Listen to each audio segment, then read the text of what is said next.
The Kardashev scale is a method of measuring a civilization's level of technological advancement based on the amount of energy a civilization is able to use. It was proposed by Soviet astronomer Nikolai Kardashev in 1964. The scale has three designated categories. A Type 1 civilization, also called a planetary civilization, can harness all the energy that falls on a planet from its parent star.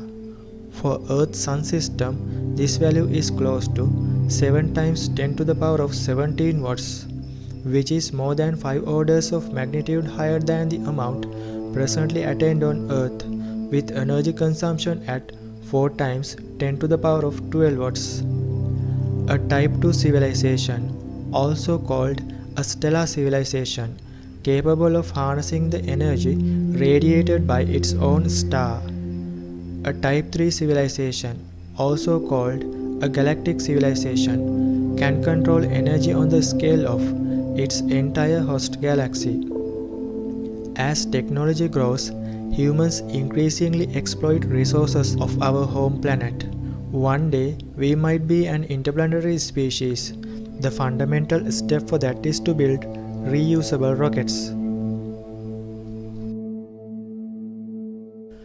Going from an interplanetary species to an interstellar one will require extremely powerful rockets that can go at a significant fraction of the speed of light.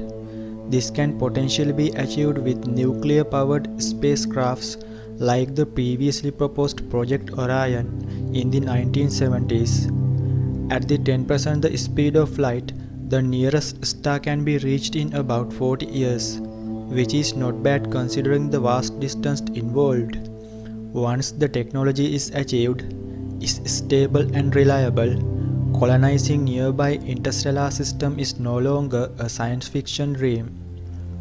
Colonizing the galaxy, however, is another thing altogether. Our Milky Way galaxy consists of at least 200 billion stars. The distances are tremendous too, with one end of the galaxy being 100,000 light years away from the other. Colonizing pretty much every star of the galaxy is a massive undertaking. Notice that every step in becoming a higher order civilization requires a major physical barrier to be overcome. So, what physical barrier needs to be overcome to become a galactic civilization? The gigantic distance, of course. This brings us to the very core of all science fiction that has ever dreamed of a galactic empire: the warp drive. A warp drive is a fictitious faster-than-light spacecraft propulsion system in many science fiction works, most notably Star Trek. A spacecraft equipped with a warp drive may travel at speeds greater than that of light by many orders of magnitude. A warp drive can supposedly travel from one point in space to another directly, without the passage of time, much like traveling through a wormhole. This allows us to travel the vast distance in the galaxy without any significant passage of time, thereby enabling us to potentially build a galactic empire. Star Wars, Star Trek, Isaac Asimov's Foundation series and numerous other science fiction stories makes use of warp drives or similar technologies to achieve what can be called hyperspace travel. But as reality stands, warp drives are probably more fiction than science. Without such a technology, colonizing the entire galaxy is an enormous task that may never happen. However, there is another more realistic way. Geometric progression of the kind of bacteria do can prove to be very effective. Assume that colonization of one star system by an interstellar species takes 1,000 years, which is a realizable number. The additional resources thus available from the colonized star system can be used to replicate the same process in another nearby star system. 2 star systems now can go on to colonize 4 star systems in next 1,000 years and so on. This means 1,000 years 2 to the power of 1 equals 2 star systems colonized. 2,000 years 2 to the power of 2 equals 4 star systems colonized. 4,000 years 2 to the power of 4 equals 16 star systems colonized. That escalated rather quickly.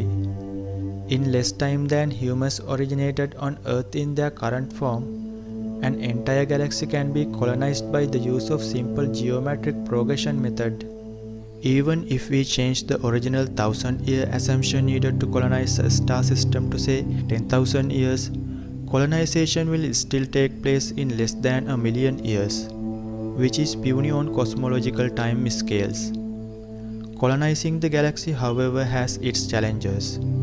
A central galactic empire would find it very difficult to exercise proper control over all parts of the galaxy at once, due to the incredibly large distance and time involved. The physical barrier thus involved will naturally give rise to more decentralized and truly democratic forms of economics and governance.